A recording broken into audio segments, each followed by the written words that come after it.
las facilidades que ellos están utilizando en estos momentos. Ustedes vieron que hace un tiempecito ya se prepararon unos cuartos atrás. Tenemos planes también ponerle aire a esos cuartos para que los niños estén más cómodos también. Así como estamos nosotros acá, que ellos estén allí también. Así que colaboren, porque ellos se lo merecen. Son el futuro de nuestra iglesia. Así que vamos a colaborar para que nuestros niños, como se merecen lo mejor, podamos darles lo mejor.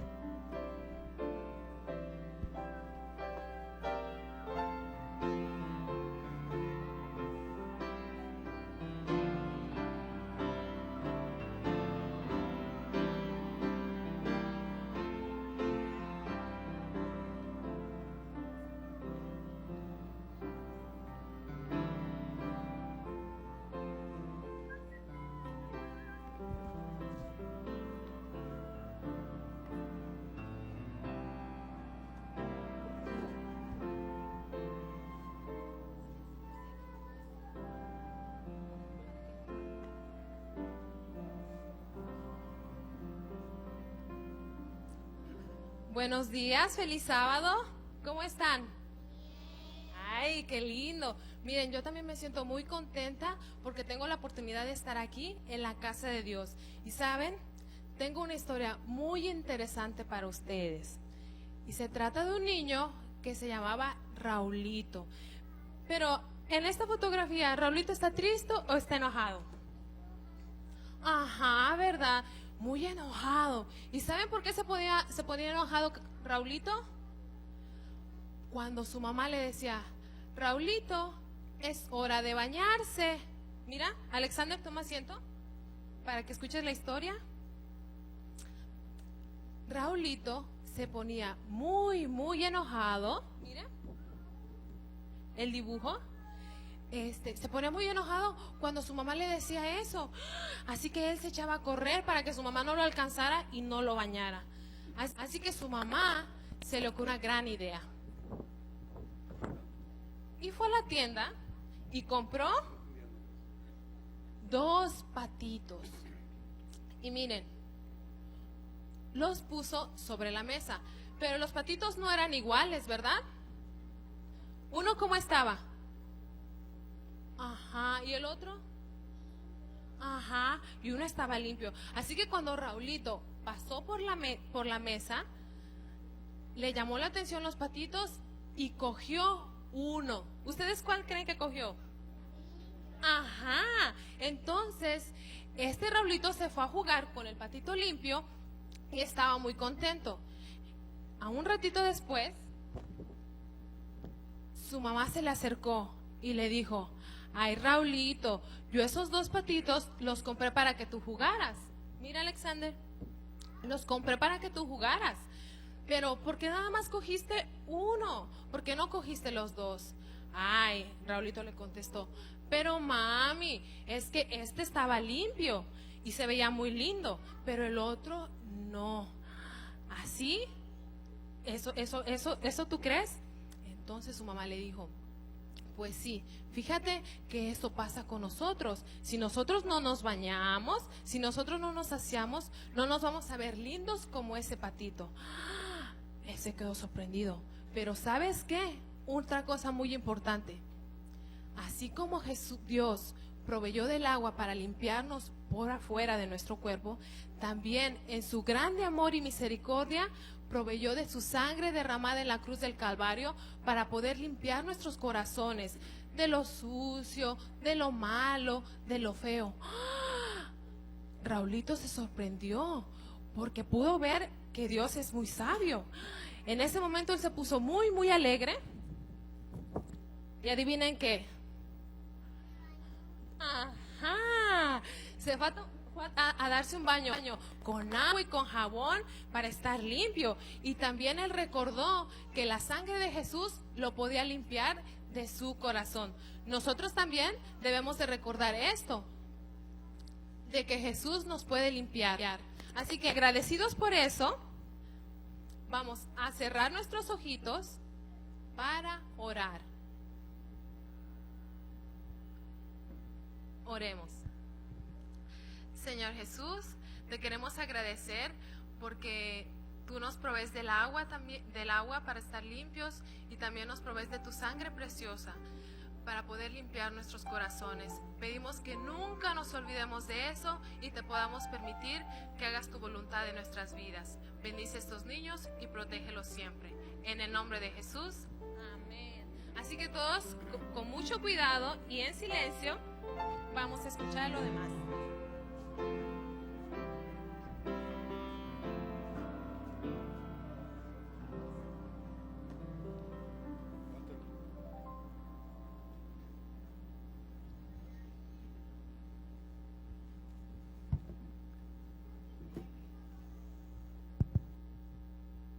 Cuando el pastor me invitó a predicar hace un tiempito atrás, yo estaba en la iglesia número 4 y le pedí a Jorge Latorre que viniera para estar con nosotros. Jorge Latorre es un joven talentoso que lo vimos crecer con nuestros hijos, porque él también estudió en la academia con Lemir y Yamaris, y allí él comenzó a dar sus pininos en el cántico para alabar a Dios.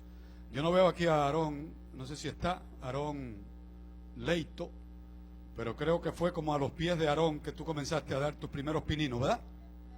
Y de ahí en adelante él ha seguido desarrollando el don que Dios le ha dado para alabar a Dios.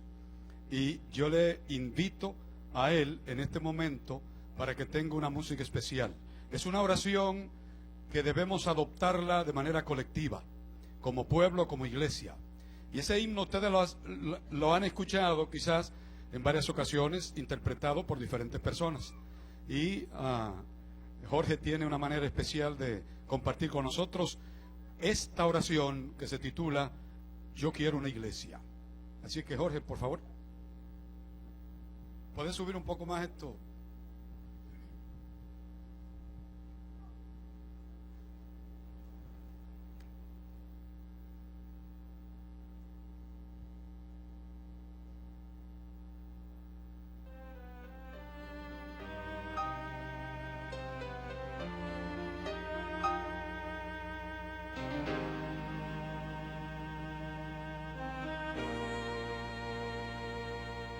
Hace tanto tiempo yo compré una iglesia a precio de sangre entre crudo dolor. Hace tanto tiempo que envié a mi hijo para rescatar lo que se perdió. Hace tanto tiempo que estoy deseando esa humilde entrega de un adorador que solo se postra ante mi presencia y no las ofertas de una posición. Hace tanto tiempo que estoy deseando que muestre mi imagen, que es la del amor, que no se confunda entre tanta gente, que sea distinta solo como yo, que no se divida como suele a veces, entrando en contiendas y en discusión, buscando alcanzar ser más grande que el otro. Si en el universo el grande soy yo quiero una iglesia que me dé la gloria y procure la unión. Yo quiero una iglesia que sane al herido, que rompa cadenas, liberte al cautivo, que aclare la mente al que está confundido y que hable verdad. Yo quiero una iglesia que con su mirada brinde esperanza al alma angustiada. Yo quiero una iglesia que sane la herida de la humanidad. Yo quiero un rebaño donde mis ovejas se sientan seguras y llenas de paz, donde mi palabra sea su alimento. Allí quiero morar.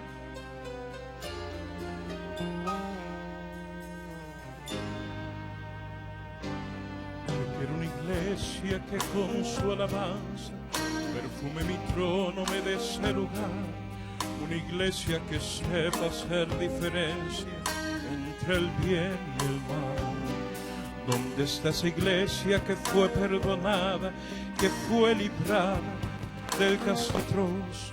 Aquella que al ver si alguno ha caído, le extiende la mano y perdona su error. Iglesia despierta, ya llegó el momento de tu redención.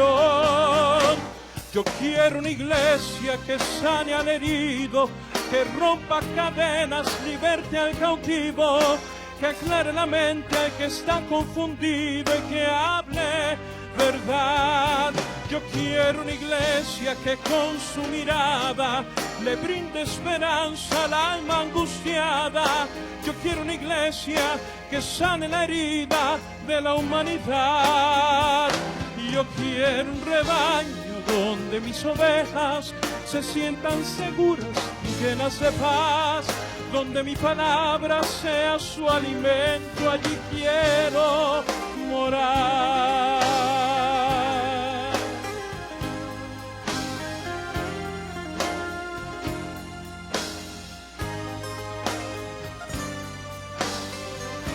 Yo quiero una iglesia sane al herido, que rompa cadenas, liberte al cautivo, que aclare la mente al que está confundido y que hable verdad. Yo quiero una iglesia que con su mirada le brinde esperanza al alma angustiada. Yo quiero una iglesia que sane la herida de la humanidad. Yo quiero un rebaño donde mis ovejas se sientan seguras y llenas de paz, donde mi palabra sea su alimento, allí quiero morar.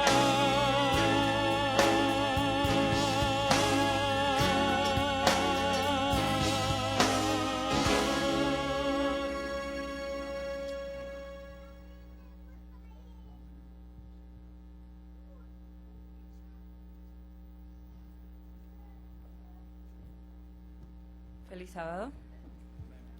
La lectura bíblica para nuestro culto de adoración esta mañana se encuentra en el libro de Éxodo, capítulo 14, versículos del 1 al 9.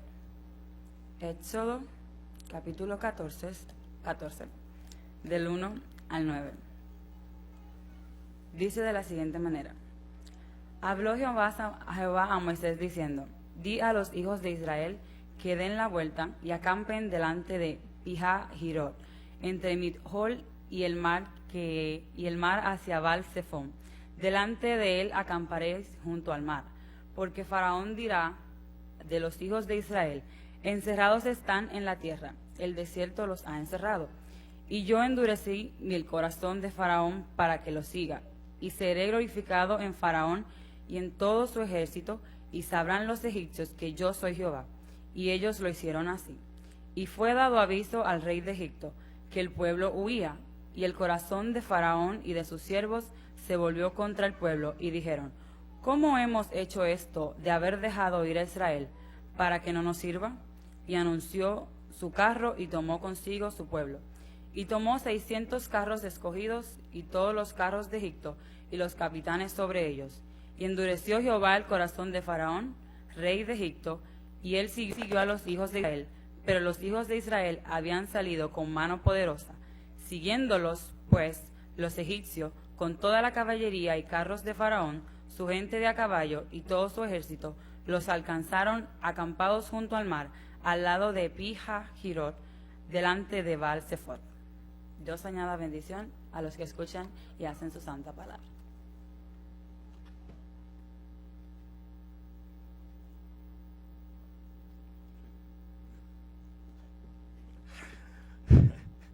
El profesor Díaz me dice que sea breve.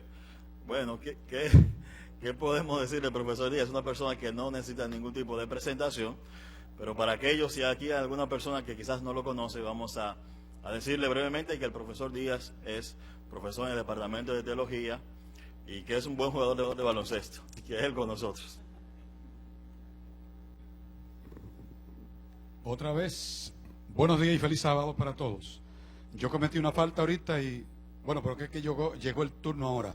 No saludé a Yesenia, que es la esposa de Jorge.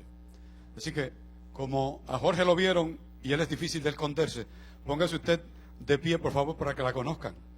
Yesenia, bienvenida y gracias por el apoyo que le da. Siga alimentando la garganta para que él pueda seguir alabando el nombre de Dios. Bien, pues me siento muy contento de poder compartir con ustedes en esta mañana una porción de la palabra. Ya fue leído algo dentro del contexto de lo que queremos hablar. En Éxodo capítulo 14. En inglés han acuñado un término que ha sido transliterado al español y que tiene un significado muy particular. Me refiero a la palabra en inglés predicament. Entonces yo pensaba que eso no habían hecho un intento de transliterarlo, y precisamente lo han hecho. Y en español, aunque suene medio extraño, está la palabra predicamento. Y usted dice, ¿qué es eso de predicamento? ¿Será un predicador?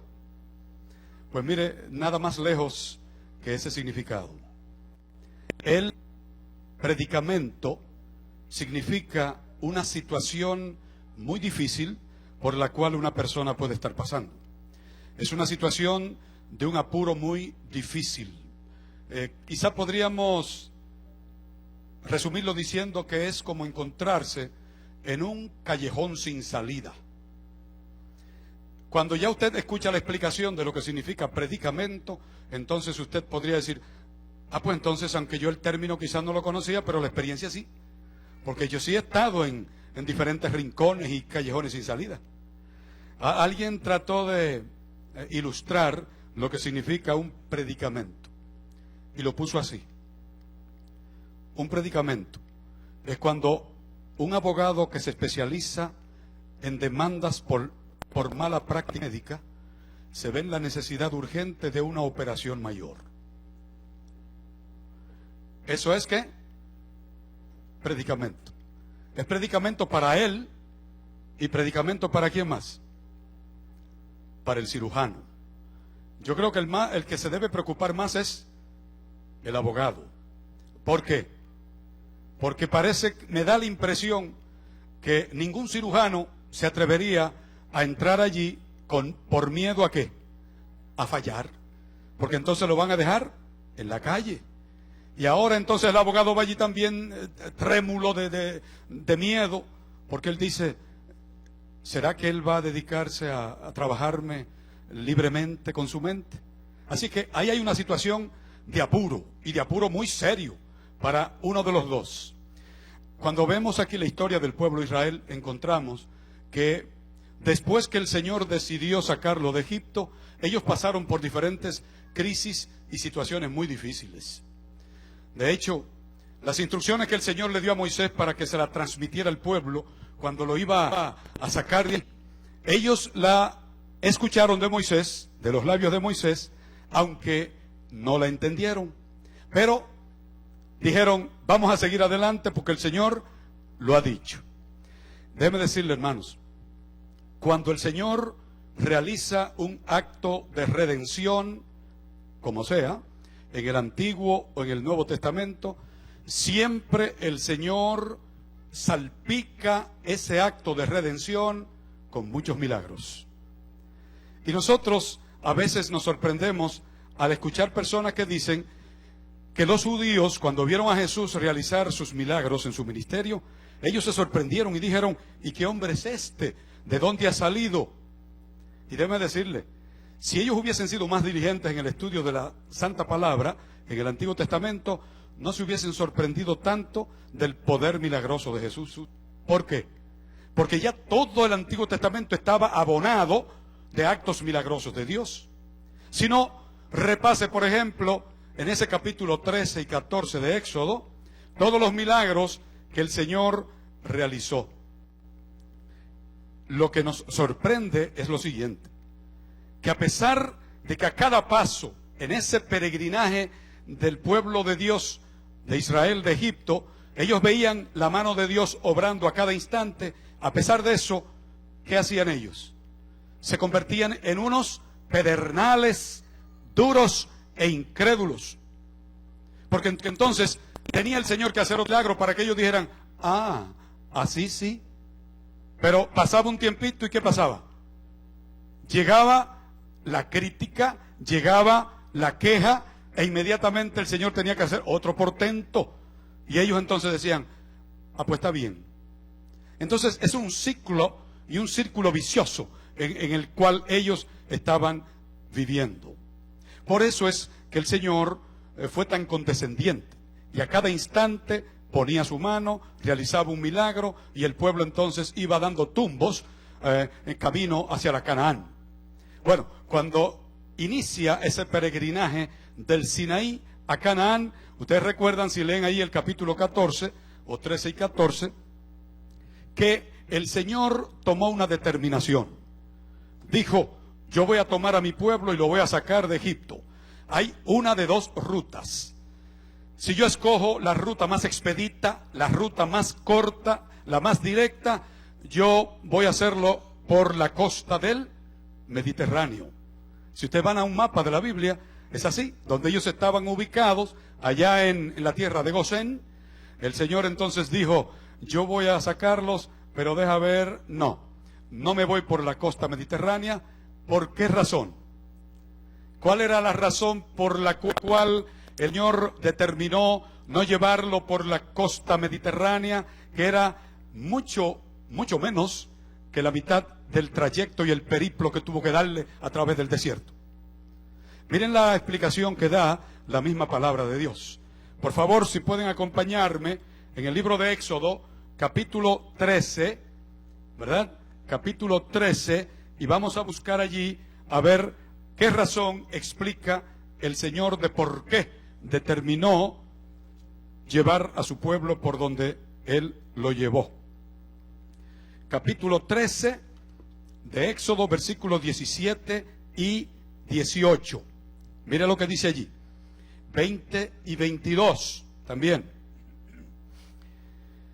Y luego que Faraón dejó ir al pueblo, Dios no los llevó por el camino de la tierra de los filisteos que estaba cerca.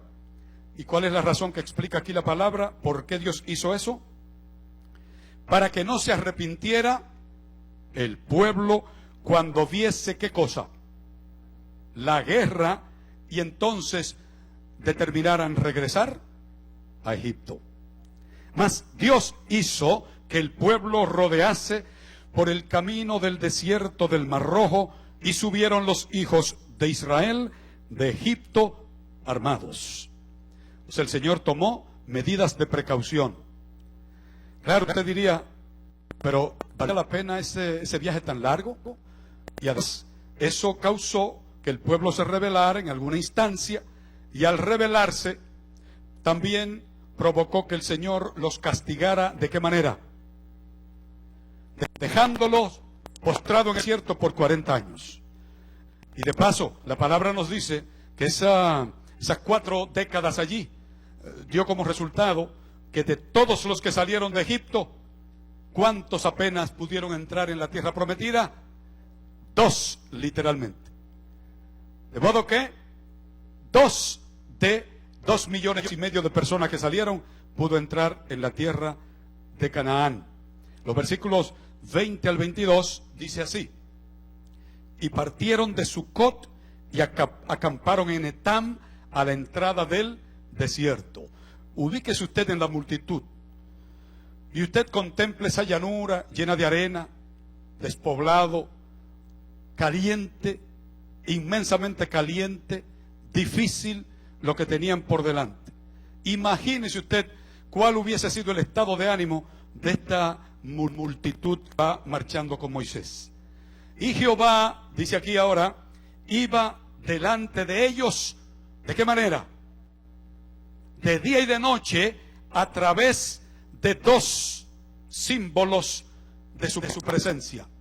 ¿Cuál es el primer símbolo que dice allí? Durante el día, el Señor los dirigía y los cubría con una nube. Qué interesante. Ante un desierto candente, qué refrescante y qué agradable es llevar un sombrero como nube. Y entonces no pasaban ese sofocón del calor en el trayecto. Y entonces, ¿qué pasa con el desierto en la noche? En la noche el desierto se torna muy frío, un contraste bastante raro, ¿no? Durante el día asándonos en un horno y en la noche en el congelador. Entonces el Señor hizo provisión y dijo: pues aquí tienen, he aquí un microondas especial. Aquí tienen, ¿qué? Una columna de fuego, y los mantenía ellos allí en buen nivel de calefacción. Así que el Señor proveía. ¿Es eso un milagro o no es un milagro? Definitivamente que sí. Pero los judíos se acostumbraron y dieron por sentado que eso era algo normal y no lo consideraron como un milagro. Así que el Señor le va dando milagros a cada paso del camino, pero ellos simplemente por la formación. Recuérdese que los judíos, ¿cuánto tiempo vivieron en Egipto? ¿Cuántos años vivieron ellos en Egipto? La Biblia nos dice en alguna parte por allí 430 o 400 años.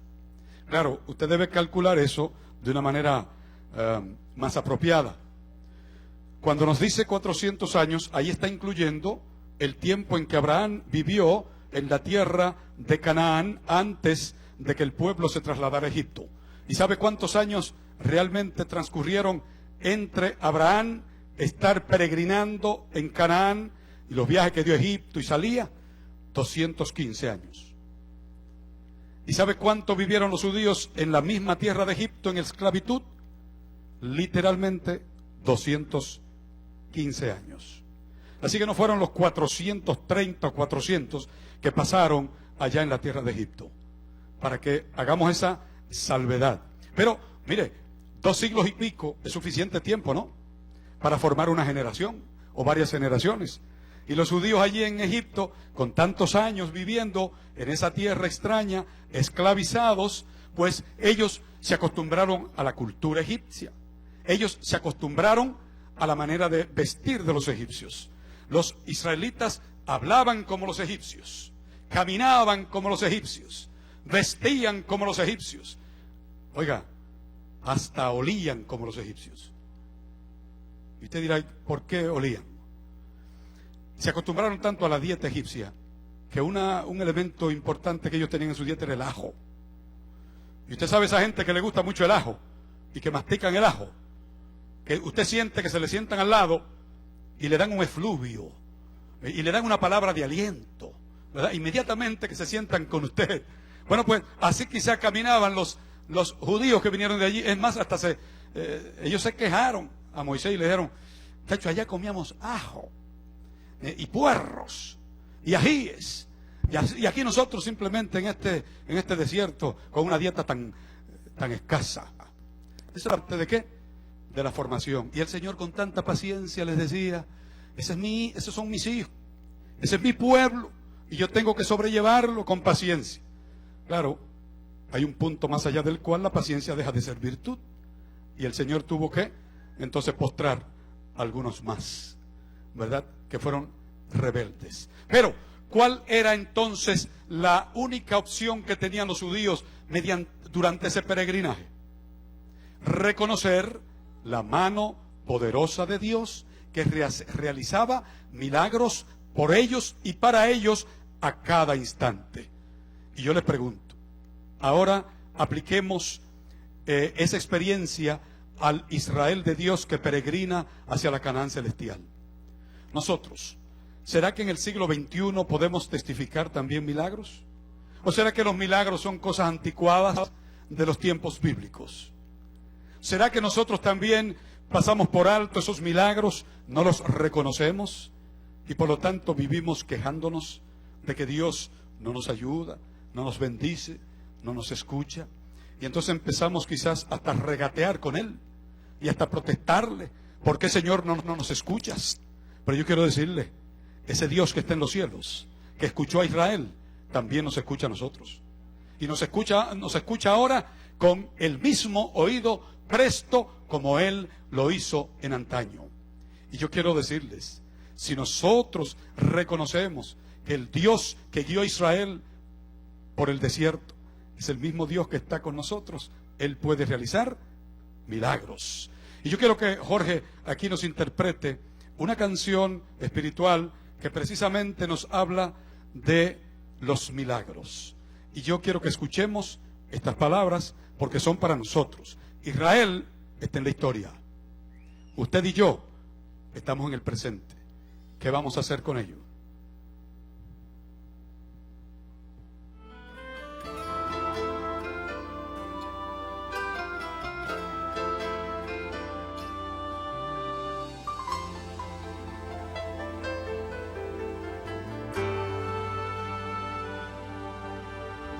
no puedo asimilar lo que me ha sucedido. El milagro más glorioso que yo he vivido, que después de malgastar lo que no era mío, lo he tenido que pagar. Traicioné a aquel que me perdonó la vida, humillé al que curó toda mi herida, y en mi huida coseché lo que merecía, y desvanecido en mi dolor, en algún momento Él me encontró, y he despertado en el redil, no sé cómo, entre algodones y cuidados del pastor. Y antes de poder hablar de mi pasado, me atraviesan sus palabras y su voz, y se alegra tanto de que haya vuelto a casa, que no piense, que descanse, que no pasa nada. Y dormido en su regazo lo he sabido. Tengo vida, tengo dueño, soy querido.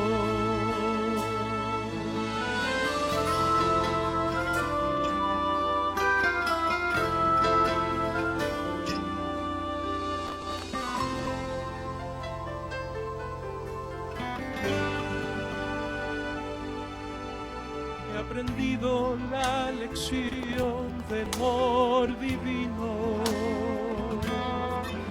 que me transformó cruzándose en mi camino,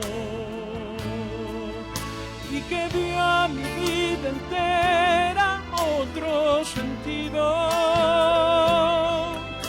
otra meta y otro fin. Yo no sé lo que traerá para mí el mañana, pero sé que nunca se apagará su llama. Salga el sol por donde quiera, Él me ama. Sé lo que es la gracia y el perdón, su misericordia es mi canción, y he despertado en el redil, no sé cómo, entre algodones y cuidados del pastor. Y antes de poder hablar de mi pasado, me atraviesan sus palabras y su voz, que se alegra tanto de que haya vuelto a casa, que no piense, que descanse, que no pasa nada. Y dormido en su regazo lo he sabido. Tengo vida, tengo dueño y soy querido. Hoy he despertado en el redil, no sé cómo, entre algodones y cuidados del pastor. Y antes de poder hablar de mi pasado, me atraviesan sus palabras y su voz, que se alegra tanto de que haya vuelto a casa, que no piense, que descanse, que no pasa nada, y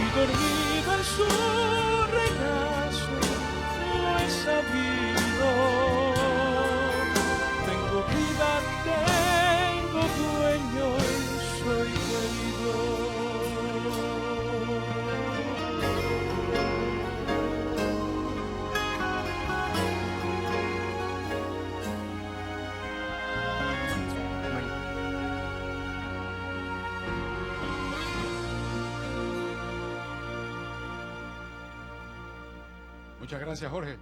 Yo creo que las palabras se explican solas. Nosotros somos queridos por Dios. Si somos queridos por Dios, entonces la pregunta es ¿por qué cuando estamos cruzando nuestro mar rojo tendemos a desesperarnos? Aquí los judíos, antes de cruzar el mar rojo, tuvieron que estar acorralados. Y nosotros necesitamos a veces esa medicina de estar acorralados. Pero después del acorralamiento, ¿qué es lo que nos viene? La liberación. Y ahí tenemos entonces esa experiencia del pueblo de Dios, que cuando ellos se desesperaron y hasta querían linchar al líder, al caudillo, a Moisés, el Señor simplemente le dio una orden a Moisés que la transmitiera al pueblo. ¿Y cuál fue? No teman, diles que marchen. Y así fue.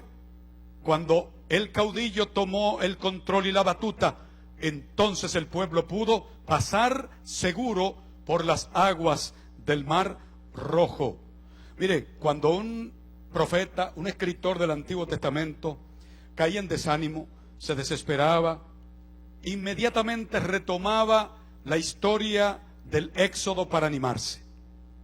Yo quisiera que ustedes me acompañen, por favor, en el libro de Salmos. Aquí hay un cantante que se llama Asaf. Y este salmista, en un salmo muy transparente y muy sincero de su parte, se dirige a Dios de la siguiente manera. Capítulo 77 de los Salmos. Por favor, si pueden leer conmigo, vamos a entrar en la vida y el corazón de este hombre. A ver si nosotros muchas veces no nos identificamos con él.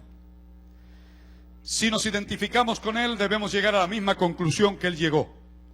Así que mientras yo leo aquí, por favor, ustedes me siguen con sus Biblias para que veamos cuál fue la experiencia de este hombre. Y a mí me llama mucho la atención, de manera positiva, que los hijos de Dios del pasado tenían tanta confianza con su Padre Celestial, que cuando estaban en un predicamento, en un apuro, en un callejón sin salida, estaban deprimidos, cuando estaban tristes y se sentían fracasados, ellos inmediatamente retomaban y recordaban los actos maravillosos de Dios.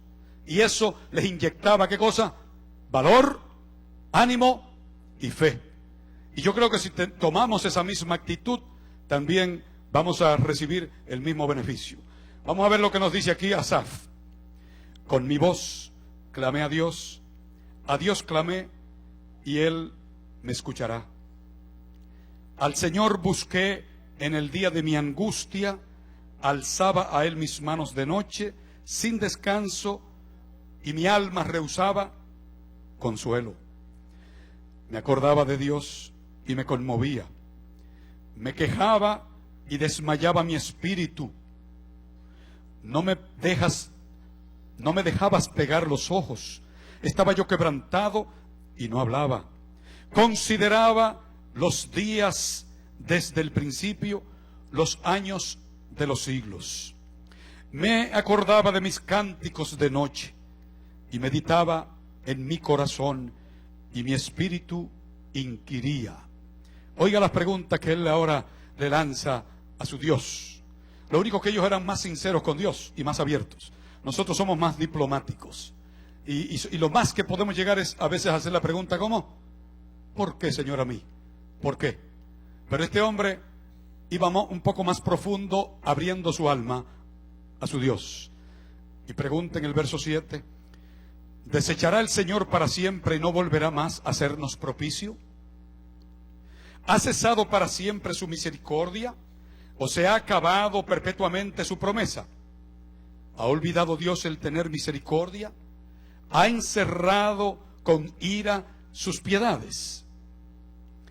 Y entonces mire cómo comienza él a responderse sus propias preguntas. Dije, ¿qué cosa? Enfermedad mía es esta. Traeré pues a la memoria los años de la diestra del Altísimo. Me acordaré de las obras de Jehová. Sí, haré yo memoria de tus maravillas antiguas. Meditaré en todas tus obras y hablaré de tus hechos. Oh Dios, santo es tu camino? ¿Qué Dios es grande como nuestro Dios?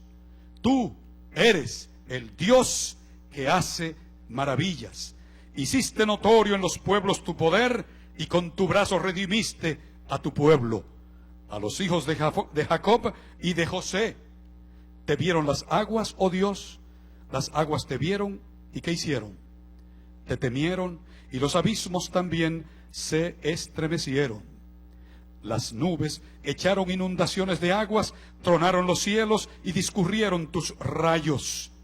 Y él entonces concluye su canción diciendo lo siguiente en el versículo 20: condujiste a tu pueblo como ovejas por mano de Moisés y de Aarón. Entonces aquí nosotros tenemos la experiencia de un hombre que vino desde la bajura de su estado anímico, porque se encontraba deprimido por las pruebas, hasta la cumbre cuando él hizo un ejercicio sencillo. ¿Y cuál fue el ejercicio que hizo?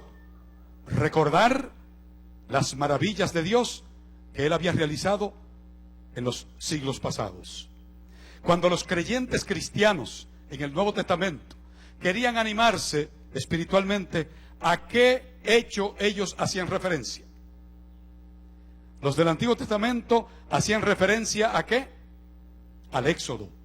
¿Y saben a qué hecho milagroso, grande e indiscutible los creyentes del Nuevo Testamento se remitían? A la resurrección. Porque esos son los dos grandes milagros de redención que el Señor ha hecho por su pueblo a través de la historia.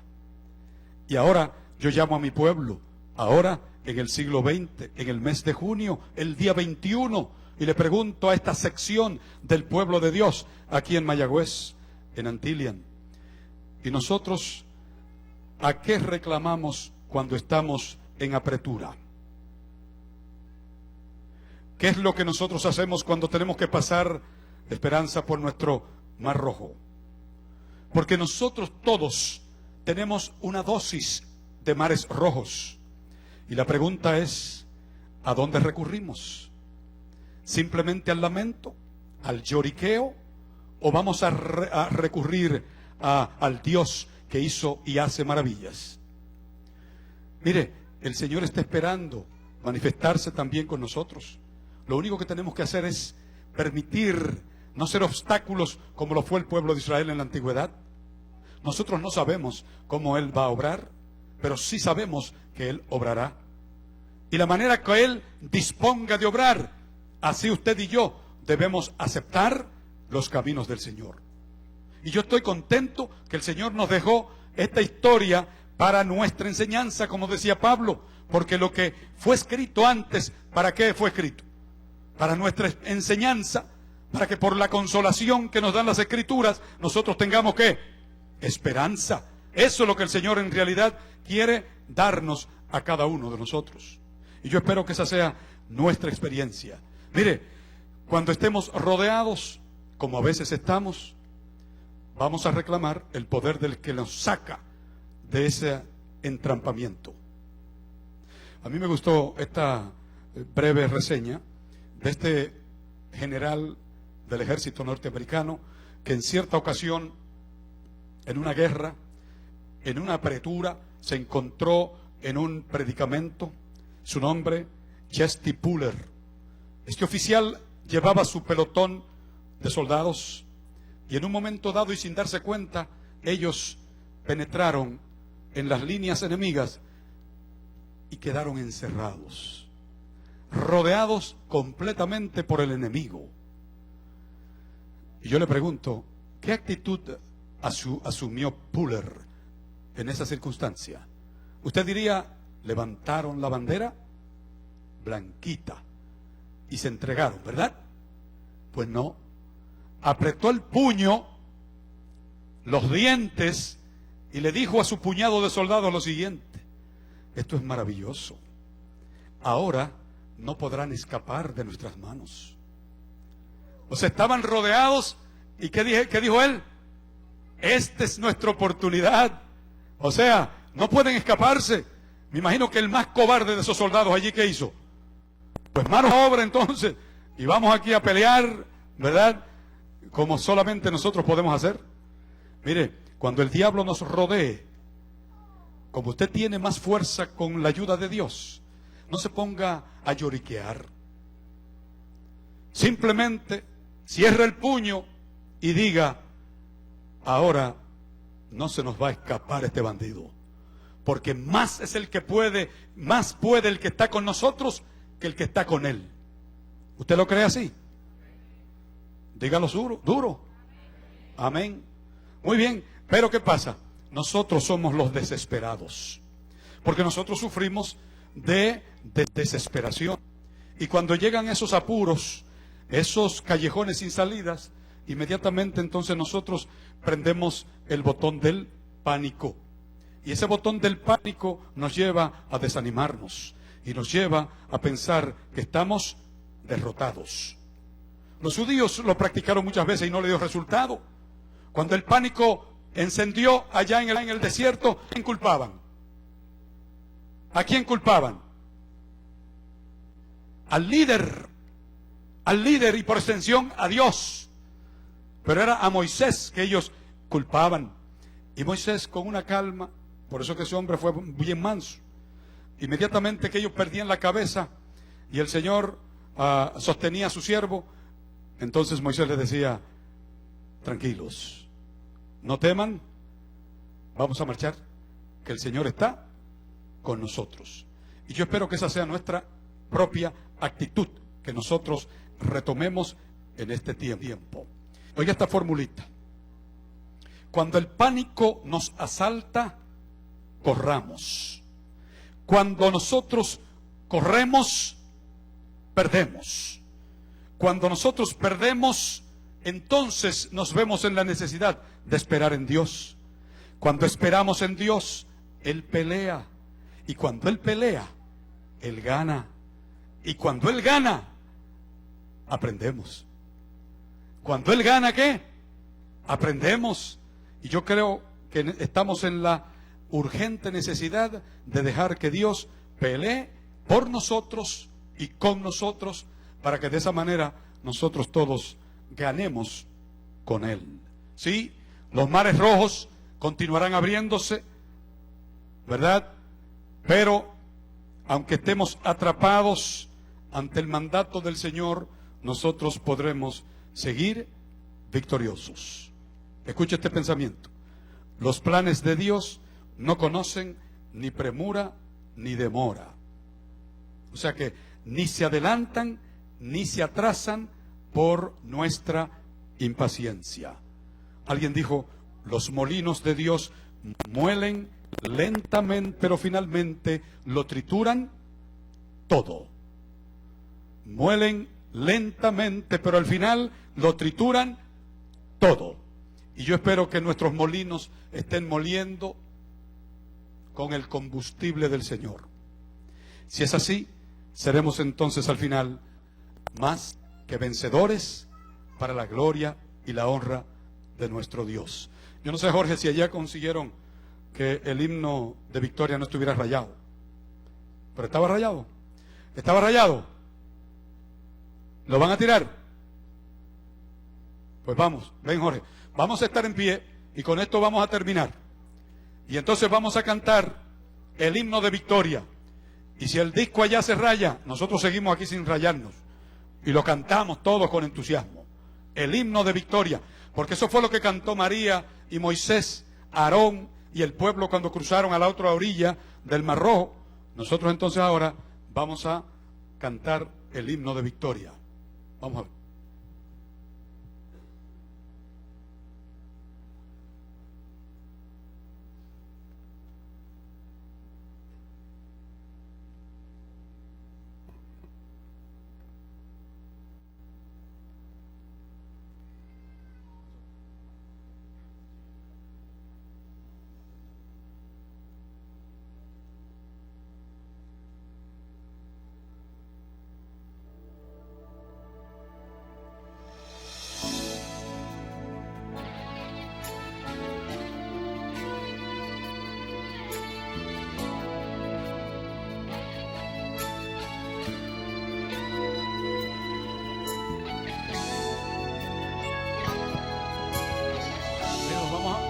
a unir en el coro, por favor. ¿Quién es el hombre que tuvo poder para andar sobre el mar? ¿Quién es el que puede hacer al mar callar? En el momento en que la tempestad te quiera hundir, Él viene con toda autoridad y manda calma. ¿Quién es el hombre que tuvo poder para hacer a Israel caminar por entre las aguas del Mar Rojo? Hizo un camino en medio del mar para el pueblo de Israel pasar, y al otro lado con sus pies secos pudieron cantar el himno de victoria. Cuando tú estés frente al mar y lo tengas que atravesar, llama a este hombre con fe, solo Él abre el mar. Hermano, no tengas temor, si detrás viene Faraón, al otro lado tú pasarás y allí tú vas a entonar el himno de victoria. Cada vez que el Mar Rojo tú tengas que pasar, llama siempre a ese hombre que te va a ayudar. En la hora más difícil es cuando Él te ve. Llama siempre a ese hombre que tiene el poder. Si tú pasas por el fuego no te vas a quemar, y si pasas por las aguas no te ahogarás. Pasa como Israel que el mar atravesó, y en el nombre del Señor el himno de victoria. Del otro lado canto, y lo tengas que atravesar, llama a ese hombre con fe, solo Él abre el mar. Hermano, no tengas temor, si detrás viene Faraón, al otro lado tú pasarás y allí tú vas a entonar el himno de victoria. Cada vez que el Mar Rojo tú tengas que pasar, llama siempre a ese hombre que te va a ayudar. En la hora más difícil es cuando Él te ve. Llama siempre a ese hombre que tiene el poder. Si tú pasas por el fuego no te vas a quemar, y si pasas por las aguas no te ahogarás. Pasa como Israel que el mar atravesó, y en el nombre del Señor el himno de victoria. Del otro lado canto, Del otro lado canto, del otro lado canto, del otro lado canto.